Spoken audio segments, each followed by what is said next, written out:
everybody, welcome back to the channel. Today is kind of a weird day. I'll show you why. Listen to this.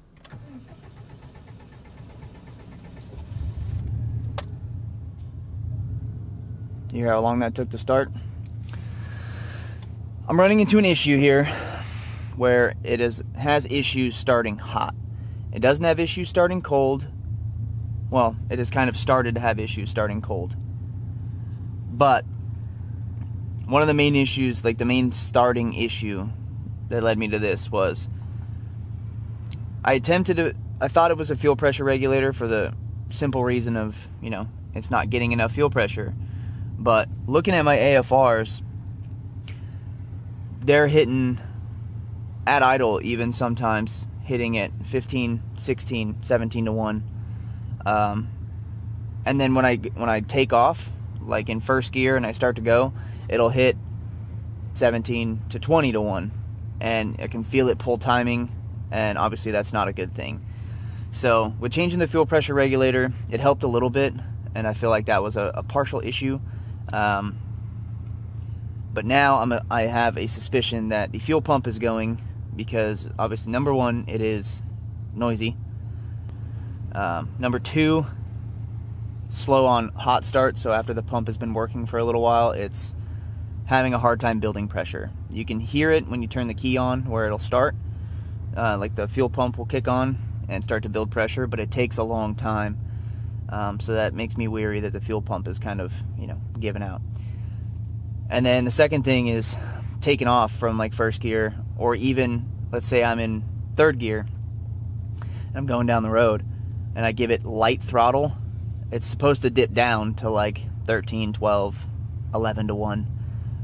But sometimes it hops up to 16 to 1, and then it'll drop down to 11 to 1. Consulted with my tuner on this. He said that it doesn't look like it's anything to do with the tune, so it has to be some sort of mechanical issue. And after changing the fuel pressure regulator and nothing changed, I'm left with two options. Number one, a fuel pump, which I highly suspect. I'm like 90% sure that that's what it is. And number two, it could be the injectors are having an issue because of heat soak in the engine, to where the fuel is vaporizing prior to lighting off, I guess. It'll vaporize before it hits the cylinders and then cause a rough start. But we need to get to some driving.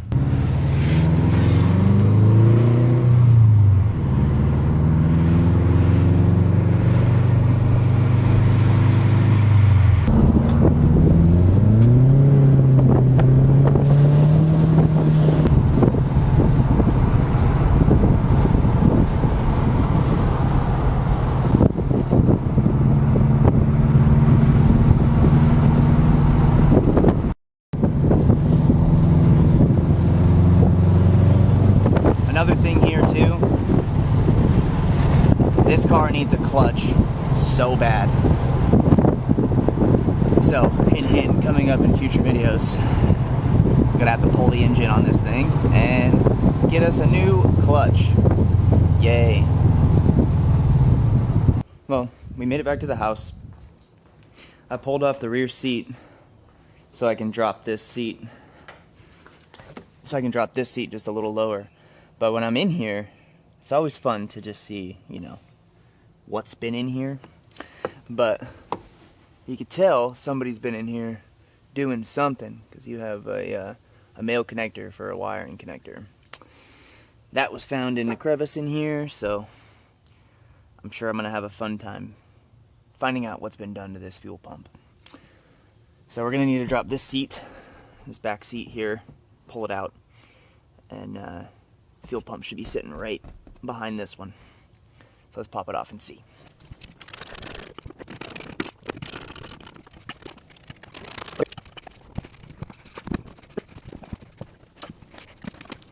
So there's 4 bolts on the bottom, and then there's a little hook here for this piece. You lift up the seat just a little bit, and there's a 10mm nut back there.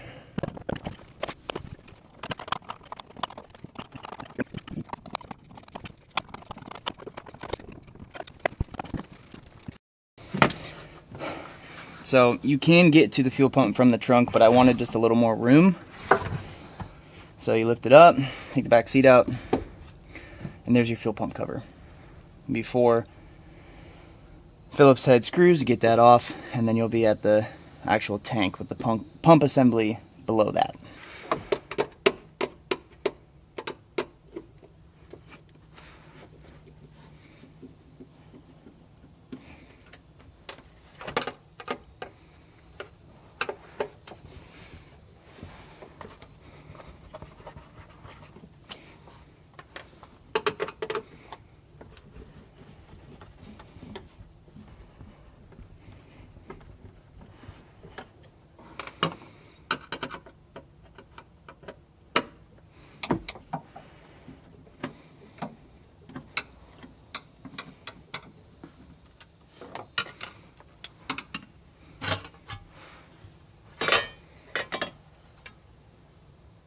I just disconnected this one wiring connector.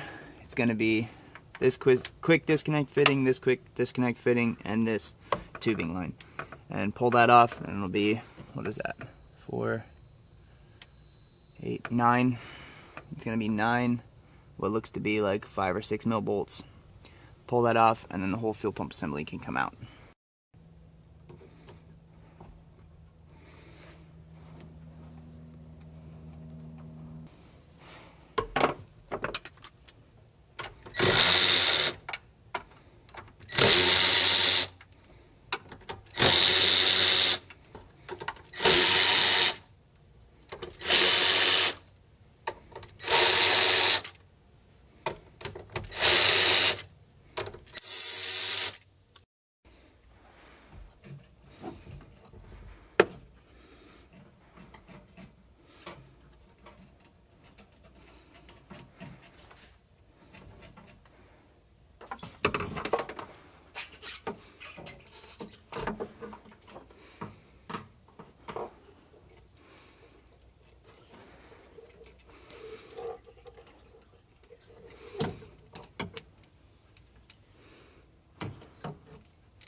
Alright everybody, here is something super cool.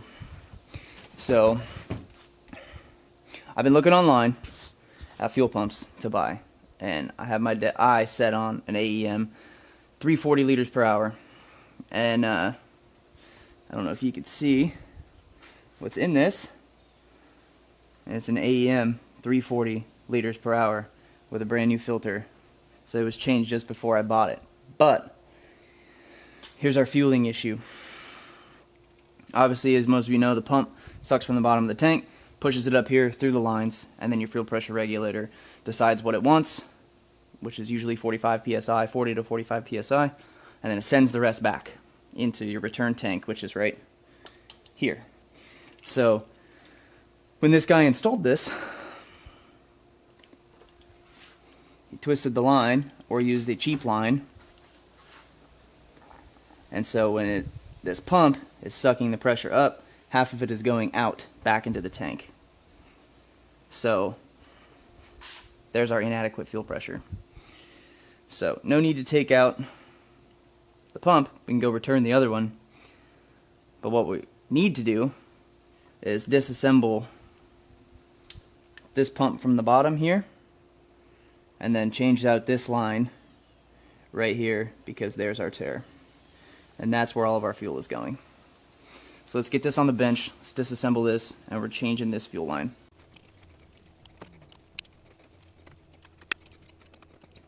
That is our issue.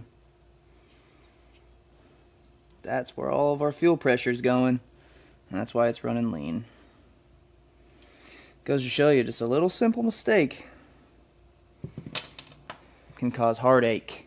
We are back from the parts store again. We got our new fuel line attached there, and I don't know how well you could have seen it from the last time, but There is what our old fuel line looked like, all cracked and broken, and had a huge hole in the side of it. So I do want to give a huge shout out to O'Reilly's. They did give me all the fuel line for free for this. They gave me a big chunk of fuel line so I could cut it down if I ever need any more. It's pretty high quality stuff. So here's what we need to do. We need to get it back into the fuel tank and then fire this whole grill up and see how she runs now. Hopefully way better.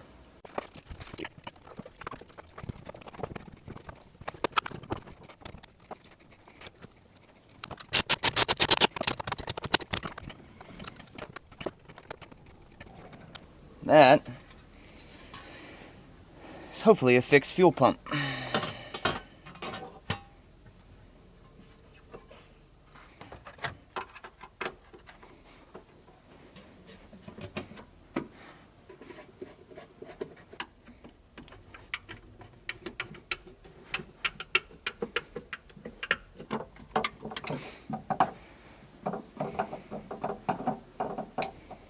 You guys heard it last time.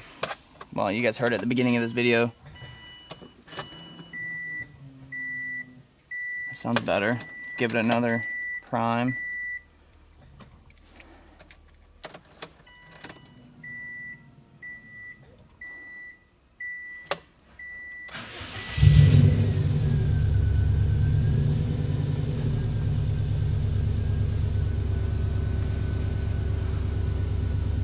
Oh yeah.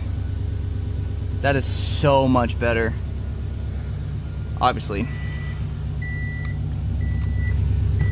That is 1,000 times better.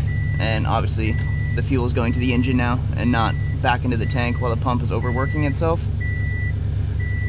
Also, super cool surprise that the fuel pump is an AEM 340. So that can be able to make some sauce. Pretty happy about that. You see the AFRs.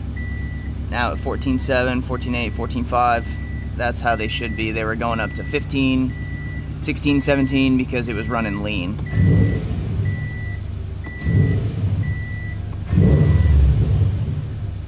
And that's just the 17, 16 is because I'm letting off, but it used to, when you hit the gas, it would go lean, like when you pressed it down. And I could feel it pulling timing and going lean when I was giving it light throttle. But at wide open throttle it was fine, because the pump was powerful enough to be able to, supply fuel even with that leak. So now that this is fixed, there should not be a single issue with fueling anymore, especially with a new, that new hose from the AEM, new fuel pressure regulator. We shouldn't have any issues making the sauce now. So I need to get finished tuning this. I have a couple more revisions left before it's done, and then other than that, this thing's good to go now. Well, I'm glad all you guys stopped by and figured that out with me. Not a hard thing to look for. You just have to, be patient, pull the tank, and have to deal with the fumes. But other than, pull the hanger out of the tank and then just deal with the fumes. But other than that, she's running like a champ now, and I cannot wait to get her back on the road. And make sure that this issue is resolved. But I am super confident now that that is the issue. Well, was the issue, and that it is resolved now. Another thing, this is already having problems now. So I just did the passenger rear brake caliper because it seized and I was dragging the brakes. And on my way back from O'Reilly's today, the front driver decided to do that. So now I have to go back and get new calipers. I'm half tempted to just drop a bunch of money and do a whole Wilwood kit. Pretty much just put Brembos on the Super Duty. But I appreciate every one of you sticking around.